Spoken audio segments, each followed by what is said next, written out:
You're easily replaceable, Devin said, leaning back in his chair with that infuriating half-smile. The fluorescent lights of the small conference room highlighted the sheen of his gelled hair. Quality specialists like you are waiting in line outside. I could snap my fingers and have 3 candidates by tomorrow morning. The words stabbed through me like broken glass. 7 years at Midwest Manufacturing. 7 years of solving problems no one else could see. 7 years of watching products ship safely because of my eyes, my mind, my care. Your performance metrics are adequate, he continued, sliding a paper across the table. Hence the standard 1% adjustment in compensation. 1%. After I'd personally identified the micro flaw in the R7 model that would have caused catastrophic failures in hospitals nationwide. After my inspection, protocol improvements had saved the company millions in potential recalls just last quarter. Something to say, Willa? Devin asked, noticing my white knuckles gripping the edge of the table. I reached into my bag and pulled out an envelope I'd prepared just in case. Hope for the best, plan for the worst. My grandmother's motto. Find someone else then, I said, my voice steadier than I expected. I placed my resignation letter before him. As per company policy, I'm giving 2 weeks' notice. Devin barely glanced at it. 2 weeks won't be necessary. We can process your departure today. There's an attachment, I said, nodding toward the second paper beneath my resignation. A transition guide. He didn't even look. We'll manage. Clear your desk by 5. 3 hours later, I walked out the main entrance. A small box of belongings in my arms. Security watched as I loaded them into my car, as if I might suddenly decide to steal industrial secrets after 7 loyal years. The attachment remained unread on Devin's desk. By the time anyone would think to look at it, I'd be long gone. What they didn't know was what I'd set in motion. What they couldn't possibly understand was exactly how irreplaceable I truly was. And in exactly 13 days, they were going to learn the hard way. If you're enjoying this story so far, take a second to like this video and subscribe to the channel. Trust me. You'll want to hear how this plays out. Leave a comment with what you think happens next. I bet you won't see the real ending coming. My name is Willa Bryce, and until 3 hours ago, I was the Senior Quality Control Specialist at Midwest Manufacturing. Not the most glamorous title, but it was mine. I earned it. Growing up as the only child of a watchmaker in a small town had its advantages. Dad taught me to see the world differently, to notice the tiniest details others missed. While other kids played video games, I learned to disassemble and reassemble pocket watches blindfolded. When something broke in our house, I was the one who fixed it, analyzing the failure points and improving the design when I put it back together. People called me peculiar. Teachers said I was too precise and needed to loosen up. But precision was my comfort zone, my superpower. When everyone else saw a functioning machine, I saw the loose screw that would cause it to fail in exactly 17 days. I never planned to work at Midwest Manufacturing. With my engineering degree fresh in hand, I had interviews lined up with prestigious firms in Chicago and New York. Then Mom got sick. Cancer.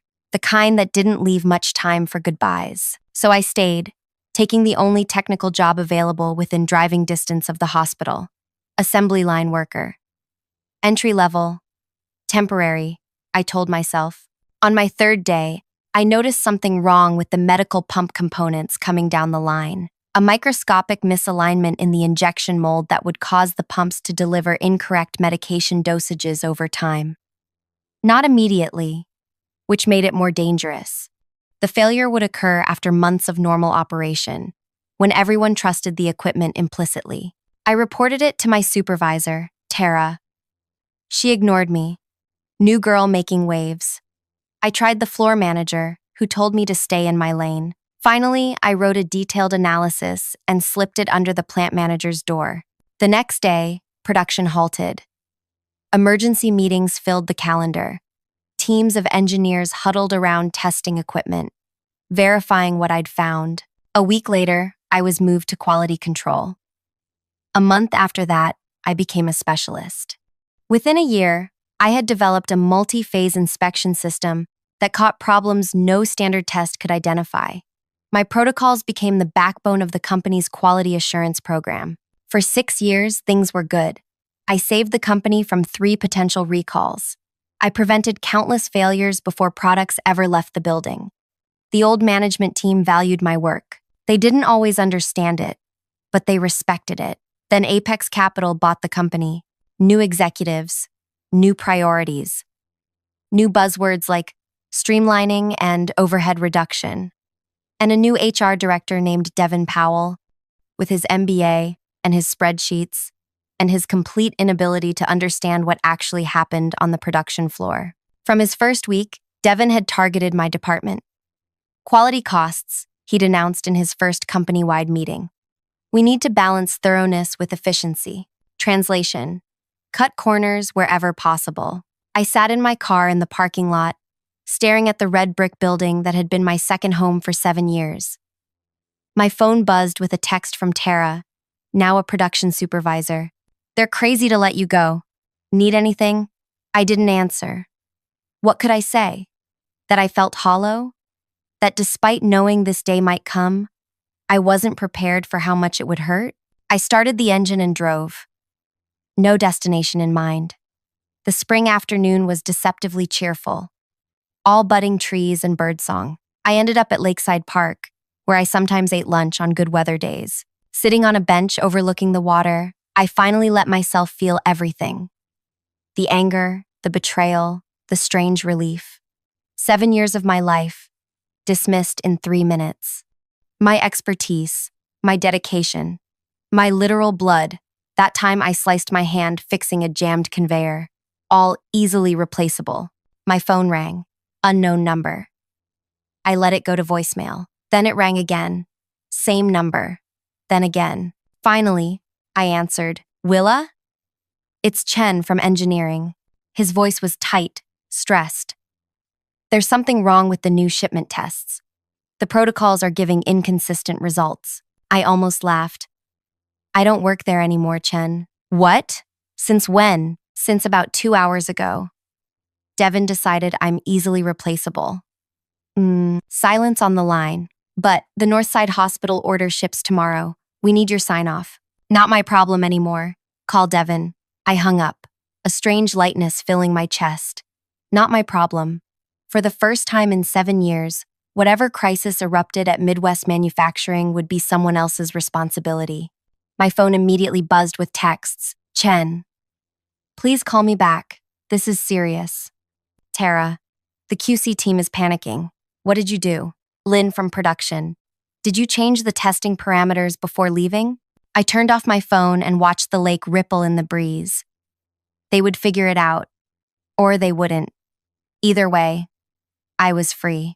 That evening, I poured myself a glass of wine and did something I hadn't done in years. Absolutely nothing. No reports to review. No procedures to update. No midnight calls about production line emergencies. I slept for 10 hours straight. When I turned my phone back on the next morning, I had 27 missed calls and 43 text messages. Most from Midwest Manufacturing employees. 3 from Devin himself. His voicemail was terse. "Willa, call me immediately regarding the testing protocols. This is urgent." The satisfaction I felt was probably petty. Okay, definitely petty. But after being told I was dispensable, hearing the panic in his voice was vindicating. I didn't call back. Instead, I made coffee, opened my laptop, and began updating my resume. 7 years at one company looked good. The specific accomplishments I could list looked even better. Around noon, my doorbell rang. Tara stood on my porch, looking frazzled. "You need to come back," she said without preamble. "The entire QC department is in chaos." "I don't work there anymore," I reminded her, leaning against the doorframe. Devin made that very clear. The Northside order failed final inspection. Nobody understands why. The readings make no sense. Did anyone read my transition guide? Tara blinked. Of course. The attachment Devin had ignored. I left detailed instructions for whoever replaced me. It was attached to my resignation letter. Devin never mentioned any guide. He's been running around blaming the engineering team, who are blaming the production team, who are blaming the materials suppliers. I shrugged. Sounds like a management problem. "Willa, please, We've worked together for years.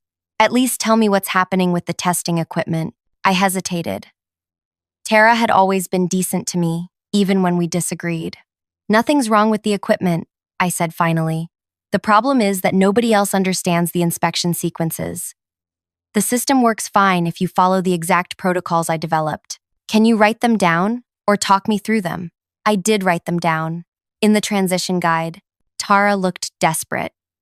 They're talking about recall contingencies, Willa. This could cost millions. For a moment, I wavered. These were medical devices. Devices that saved lives. Then I remembered Devon's smug face. You're easily replaceable.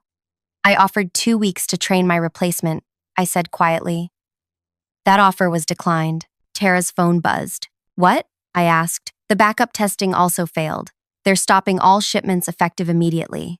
As she rushed back to her car, I closed my door and leaned against it, heart racing. The company that had discarded me was now facing exactly what I had prevented for 7 years. A quality crisis. I should have felt bad. Instead, I felt something stirring inside me. Something like power. My phone rang again. Devon. This time, I answered. We need you to come in, he said, his voice clipped. As a consultant. One day, standard contractor rate. I'm afraid I'm busy today, I replied, surprised at my own confidence. Tomorrow then, double the standard rate. I let the silence stretch uncomfortably long. I'll need to check my schedule, I finally said. I'll get back to you. I hung up before he could respond. 7 years of loyalty had earned me a 1% raise and a dismissive exit. 24 hours of absence had earned me a consulting offer at double rates. The realization crystallized something in my mind. A plan began to form, not just for tomorrow, but for the weeks and months ahead. They thought I was replaceable. I was about to prove just how wrong they were. And Devon Powell had no idea what was coming. That night, I dreamed of broken machines and Devon's face twisted in panic. I woke up smiling. By morning, my phone showed 15 more missed calls. The production line had been shut down completely. An unprecedented move that cost the company tens of thousands for every idle hour. The transition guide remained unread on Devon's desk, buried under crisis management paperwork. I spent the day drafting polished versions of my resume and researching companies that might appreciate my particular skills. Around noon, my doorbell rang again. This time, it wasn't Tara. It was Alan Bennett, the company president. May I come in?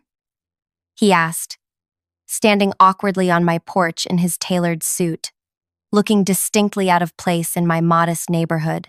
I hesitated, then stepped aside. Alan had always been fair in our limited interactions. Before Apex Capital's takeover, he'd personally thanked me after I'd prevented the R7 model disaster. Coffee? I offered, leading him to my small kitchen table. Please. He looked exhausted, with dark circles under his eyes, and his usually immaculate silver hair slightly disheveled. As I prepared the coffee, he cleared his throat. I only learned about your departure yesterday evening. Interesting, I replied, keeping my tone neutral, since it happened 2 days ago. Devon didn't inform senior management until the production issues became impossible to hide. Alan accepted the mug I offered. Willa, I'll be direct. We need you back. As a consultant, for double the standard rate, I quoted Devon's offer. Alan winced. I'm not here to offer you a consulting position. I'm here to offer you your job back, with a significant adjustment to your compensation and title. He slid a folder across my table. Inside was an employment contract for Director of Quality Assurance, with a salary nearly triple my previous one. You'd report directly to me, Alan continued, complete authority over your department. And, he hesitated, Devon has been instructed to issue a formal apology. I sipped my coffee, letting the silence grow uncomfortable. What exactly is happening at the plant? I finally asked. Alan's professional composure cracked slightly. 3 failed inspections. Production completely halted. The North Side order, worth nearly $7 million, is in jeopardy. Nobody understands your quality verification system well enough to troubleshoot it. Did anyone read my transition guide? Alan blinked. What guide? I almost laughed. The attachment to my resignation letter. It contained detailed instructions for whoever took over my position. I've never seen any guide. Devin said you left without any knowledge transfer. Now I did laugh, a short, bitter sound. Of course he did. Is there a copy you could provide? Alan asked, leaning forward. I have one, I admitted. But I'm curious. What happens if I decline your offer? Alan set down his coffee mug with deliberate care. Conservatively, a recall of 6 months' worth of production, potential lawsuits, significant layoffs at the plant while we rebuild our quality protocols from scratch. The weight of his words hung in the air. Hundreds of people worked at that plant. People like Tara and Chen, who had always treated me with respect. People with families and mortgages and dreams. I need time to consider, I said. Alan nodded and stood. 24 hours. Please. He handed me his card with his personal cell number scrawled on the back. Call me directly with your decision. After he left, I sat at my kitchen table for a long time, staring at the employment contract. The salary was impressive. The title, validating. But something felt wrong about the whole situation. My phone buzzed with a text from an unknown number. This is Kelsey from accounting. Just heard what happened. Before you decide anything, you should know Devin's been telling everyone you sabotaged the QC systems before leaving. Thought you should know. I felt a cold fury building inside me. Sabotage? After 7 years of protecting that company from exactly that kind of disaster? I picked up my phone and dialed Alan's number. I'll come in tomorrow, I said when he answered. Not as an employee, as a consultant. 1 day only. Standard rate. Willa. Those are my terms. I'll help resolve the current crisis. After that, we can discuss future arrangements. A pause. Agreed. The next morning, I dressed with unusual care. Charcoal slacks, crisp white blouse. The good blazer I saved for special occasions. I swept my normally practical ponytail into a sleek chignon and applied makeup with precision. If I was walking back into that building, I would do it on my terms, looking nothing like the shell-shocked woman who had carried her personal items out in a box 3 days earlier. The security guard did a double take when I arrived, hastily checking his clipboard before waving me through. In the lobby, Alan was waiting with Tara and Jin from engineering. Thank you for coming, Alan said, extending his hand. The situation has escalated overnight. Where's my transition guide? I asked, ignoring his outstretched hand. Alan glanced at Tara, who shook her head. We've searched Devin's office, she said. It's not there. Convenient, I murmured. Let's see the production floor. The atmosphere in the facility was tense. Workers stood in clusters, talking in low voices. The usual rhythmic hum of machinery was absent, creating an eerie silence in a space designed to be in constant motion. The quality control lab was worse, a scene of barely controlled chaos. Technicians huddled around testing equipment, arguing about calibration settings. Sample products were scattered across every surface. In the center of it all stood Devin, issuing contradictory instructions to increasingly frustrated staff. He froze when he saw me. Willa, he managed, his expression a mixture of relief and wariness. Thank you for... I'm not here for you. I cut him off. I'm here for them. I gestured to the anxious technicians. Everyone except Devin. Gather around, please. The team assembled, their faces showing various degrees of desperation. I recognized most of them, had trained many personally. The quality verification system is working exactly as designed, I began. The problem isn't the equipment, it's the sequence. For the next hour, I walked them through the basic principles of my inspection protocol. Not the complete system, just enough to get the critical Northside order tested and shipped. I answered questions, corrected misunderstandings, and watched as comprehension gradually replaced confusion on their faces. By noon, they had successfully run the first batch of tests. By 2, the Northside order had passed inspection and was being prepared for shipping. Devin hovered at the edges of these sessions, attempting to look involved while contributing nothing. Each time he tried to interject, I deliberately turned my back to him, focusing on the technicians who were actually doing the work. At 3 o'clock, Alan called me to his office. You've saved us from disaster, he said, genuine gratitude in his voice. The board has authorized me to make you an offer significantly above what we discussed yesterday. He named a figure that made my eyebrows rise. With full departmental authority, he added, and a seat on the executive committee. I leaned back in my chair. And Devin? Alan hesitated. He's valuable in other areas of HR, so he stays, with a formal reprimand in his file, and he'll have no authority over your department. I nodded slowly, as if considering the offer. May I use your computer for a moment? Surprised, Alan turned his monitor toward me. I typed quickly, accessing my personal cloud storage. I printed 2 copies of a document, handing one to Alan. This is my transition guide, the one I attached to my resignation letter. Alan skimmed the detailed 20-page document, his expression growing increasingly troubled. This would have prevented everything that happened this week. Yes, and you say Devin had this? It was attached to my resignation letter. He chose not to share it. Alan's face hardened. He pressed his intercom. Send Devin Powell to my office immediately. While we waited, I gathered my belongings. You're leaving? Alan asked, surprised. My consulting day is nearly over. But we haven't concluded our discussion about your return. I smiled faintly. I'll be in touch with my decision tomorrow. Devin arrived just as I was preparing to leave. He faltered slightly, seeing me there, but quickly recovered, smoothing his tie with manicured fingers. You wanted to see me, Alan? Explain this. Alan pushed the transition guide across his desk. Devin glanced at it, his expression carefully neutral. I've never seen this document before. It was attached to my resignation letter, I said quietly.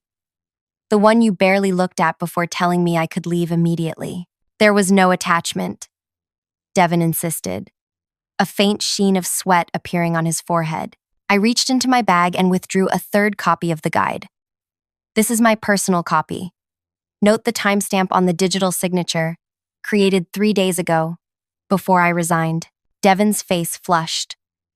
I never received this. So you're suggesting I'm lying? I asked, my voice dangerously soft. I'm saying there's been a misunderstanding. Alan had been watching this exchange with growing displeasure. A misunderstanding that nearly cost us millions, that risked our relationship with our largest client, that shut down production for 3 days. Devin swallowed hard. I followed standard separation protocols. By failing to notify senior management of a key employee's departure for over 24 hours, Alan's voice had taken on a steely quality I'd never heard before. By telling the accounting department she sabotaged our systems, Devin paled. I never...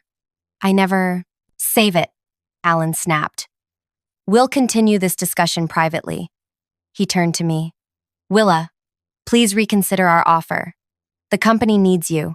I nodded noncommittally and walked out, feeling Devin's eyes burning into my back. In the parking lot, I sat in my car for several minutes, processing what had just happened. The satisfaction I'd expected to feel was muted, complicated by seeing the genuine distress of former colleagues I respected.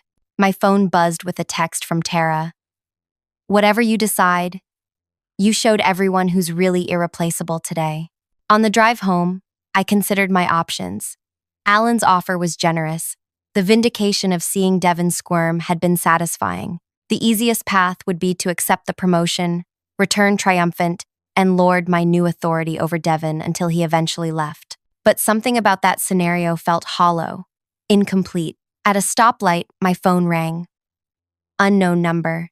Is this Willa Bryce? A woman's voice asked when I answered. Yes. Who's this? My name is Zoe Cantrell. I'm the Vice President of Operations at Precision Medical Devices. Your name came up in a conversation with one of our suppliers yesterday. I understand you might be between opportunities right now. I felt a flicker of interest. That's correct.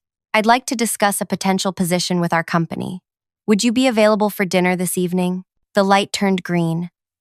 I pressed the accelerator, a new possibility taking shape in my mind. I'm available, I said. Where and when? By the time I arrived at Riverside Bistro to meet Zoe, I had done my research. Precision Medical was Midwest Manufacturing's largest competitor. Smaller, but growing rapidly and known for innovation. Their quality standards were legendary in the industry. Zoe was already seated, a sharp-eyed woman in her 50s with cropped silver hair and an air of efficient competence. She stood to greet me with a firm handshake. "Thank you for meeting on such short notice," she said as we settled at the table. Industry gossip travels fast, and when I heard Midwest had lost their quality specialist, I was intrigued. "How did you hear about me specifically?" I asked, genuinely curious. Zoe smiled. "Three of our biggest clients use both our products and Midwest's. They've mentioned for years that Midwest's quality verification was exceptional, better than the industry standard. When those same clients called yesterday in a panic because Midwest had halted shipments due to quality concerns, I started asking questions. Our conversation flowed easily. Zoe asked intelligent questions about my processes and listened intently to my answers. By dessert, she had outlined a position that seemed tailor-made for my skills: Director of Quality Systems, reporting directly to her, with a team of specialists under my direction. "The salary is competitive," she said, sliding a folder across the table. I opened it and nearly choked on my coffee. The figure was 20% higher than Alan's already generous offer. "This seems exceptional," I managed. "We value exceptional people," Zoe replied simply, "and we'd like you to bring your quality verification system to us exclusively." The implications sank in slowly. "You want my inspection protocols. We want you. The protocols come with you. We're prepared to patent them in your name, with you as the primary beneficiary of any licensing agreements." My mind raced with possibilities. My inspection system, formally recognized and protected. My name on the patents. "I should tell you," I said carefully, "that Midwest has made me a substantial offer to return." Zoe nodded, unsurprised. "Of course they have. They're desperate. But I have to ask, after they dismissed you as easily replaceable, do you really want to go back? Even with more money and a better title, you'll always be the person they only valued after they lost you." Her words hit me with unexpected force. She was right. Going back would mean living with the knowledge that my worth was only recognized after I was gone. "I need time to consider," I said. "Of course, but don't take too long." Zoe handed me her card.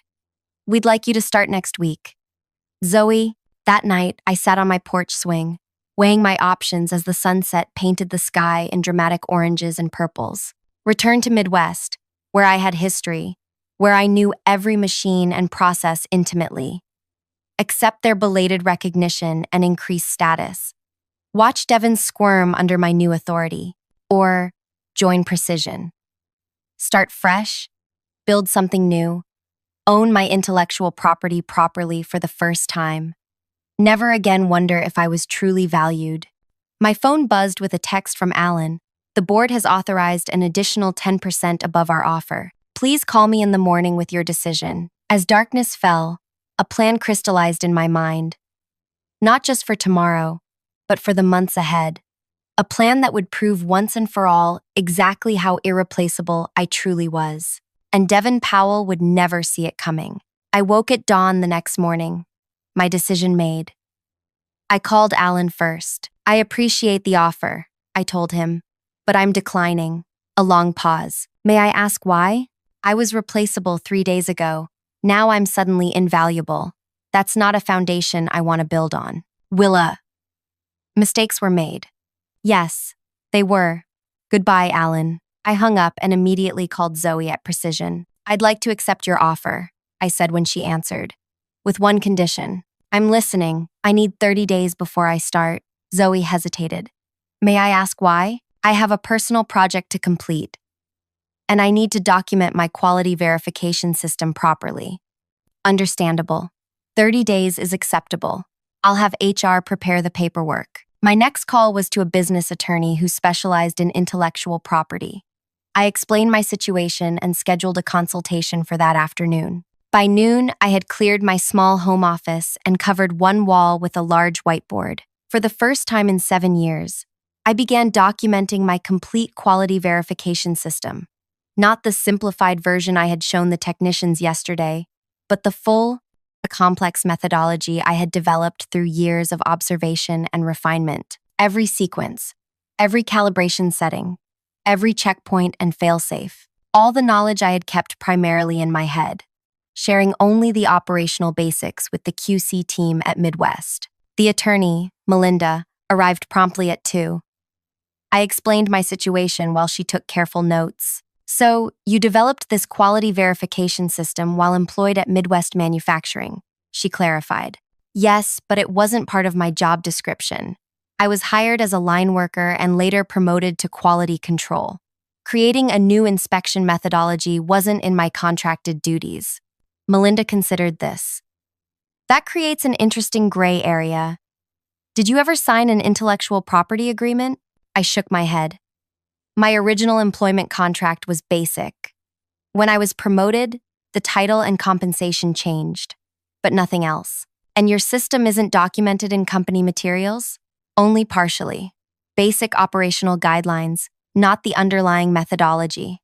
She made a final note. We have grounds to file for patent protection in your name. There will likely be a challenge from Midwest, but their position is weakened by their failure to properly document and secure your work while you were employed there. For the next week, I worked with Melinda to file preliminary patent applications for my quality verification system. We carved it into distinct processes, each potentially patentable on its own. By Friday, the first filings were complete. Meanwhile, I fielded daily calls from Alan, each more desperate than the last. I let most go to voicemail, but answered one on day 6. The production line is still down, he said without preamble. We've brought in 3 consultants. None can fully replicate your process. That's unfortunate, I replied, keeping my voice neutral. Name your price, Willa. Whatever it takes. It's not about the money, Alan. Then what is it about? I considered how to answer. Respect. Recognition. Understanding that some people aren't as replaceable as they might seem. He seized on this. We recognize that now. The board is prepared to offer you a vice presidency. Too late, I said simply, and hung up. On day 9, Tara texted me. Devin's been demoted. Now working in the records department in the basement. I smiled at that, but didn't reply. On day 12, my doorbell rang. A courier delivered an envelope containing formal job offers from 3 of Midwest's competitors, all clearly having heard about my availability. I filed them away without responding. On day 15, I drove to the small cafe across from Midwest Manufacturing during lunch hour. I sat by the window, watching employees file out for their breaks.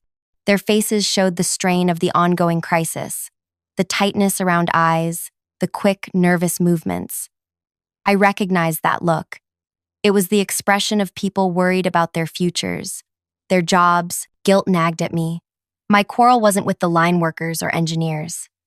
They weren't responsible for Devin's actions or the company's failure to value my contribution until it was too late. Tara spotted me through the window and came inside, sliding into the seat across from me.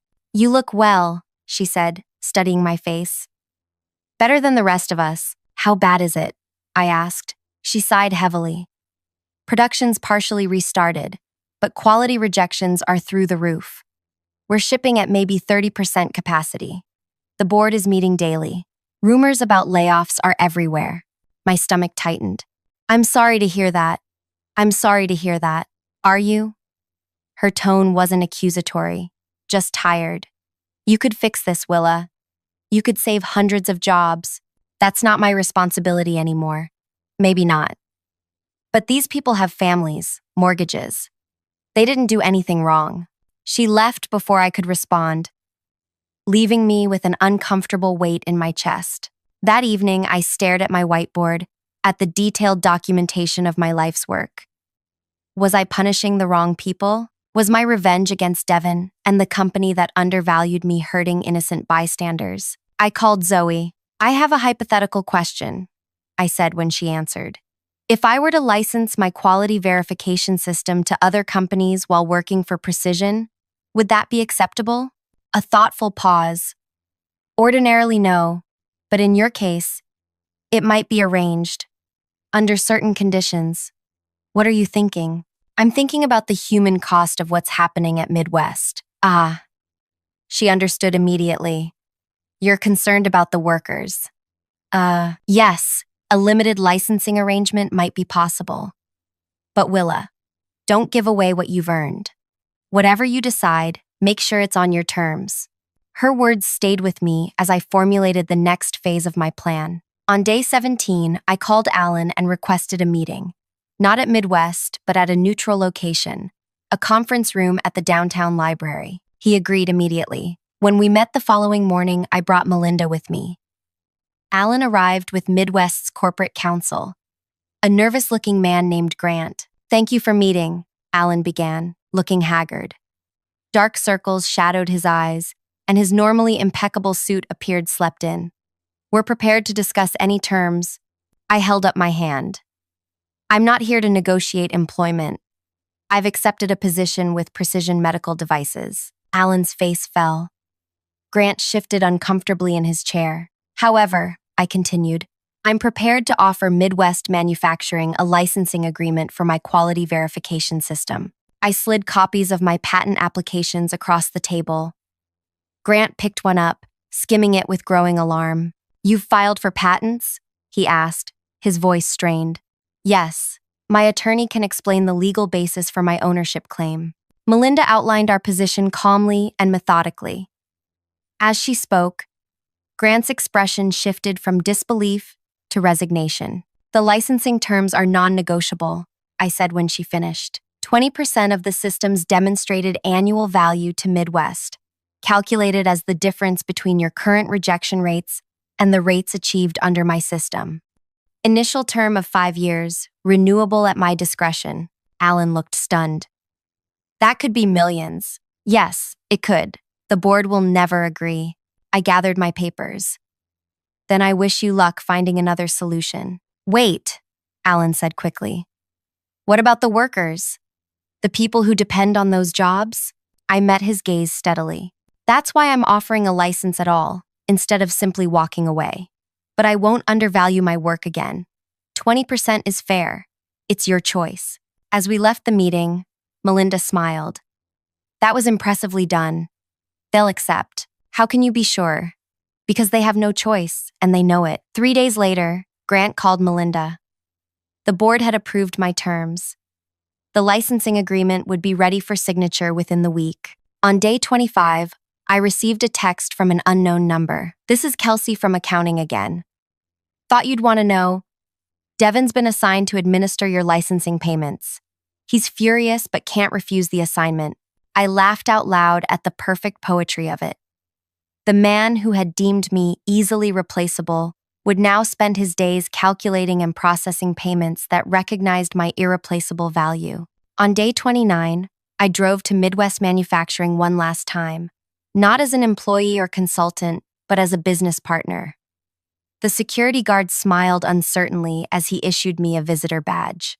In the conference room, Alan, Grant, and several board members waited with the final licensing documents. Conspicuously absent was Devin. The signing took less than 20 minutes.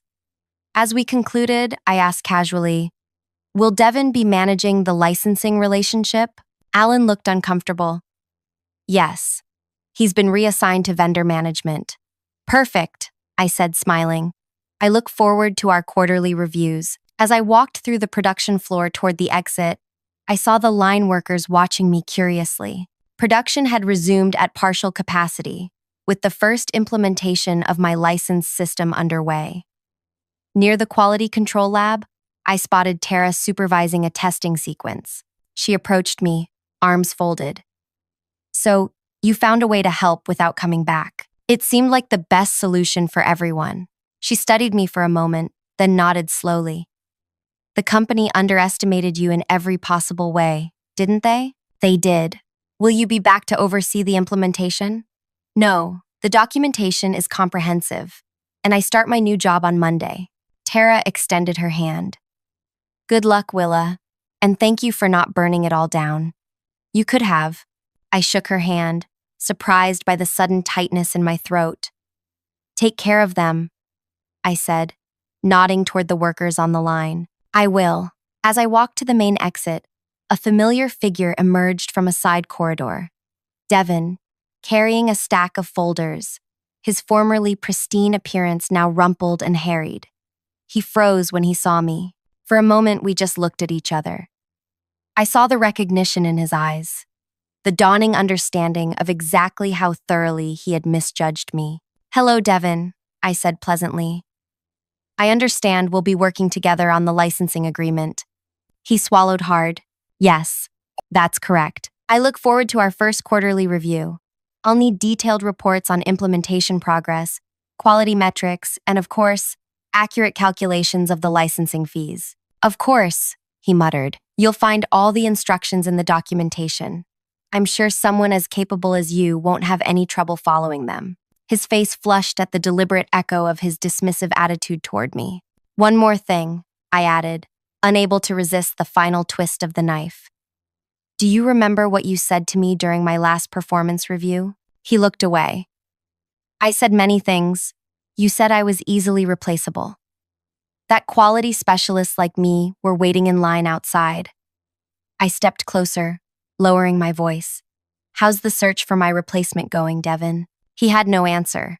"For the next 5 years, minimum, you'll be processing payments to me that will likely exceed your annual salary. Each quarter, you'll document exactly how essential my work is to this company's survival. And every time you sign one of those reports, I want you to remember what you said to me in that conference room." I stepped back, smiling pleasantly. "Have a nice day." As I walked out into the sunshine, a weight I hadn't realized I was carrying lifted from my shoulders. My revenge wasn't about destroying Midwest or even ruining Devin's career.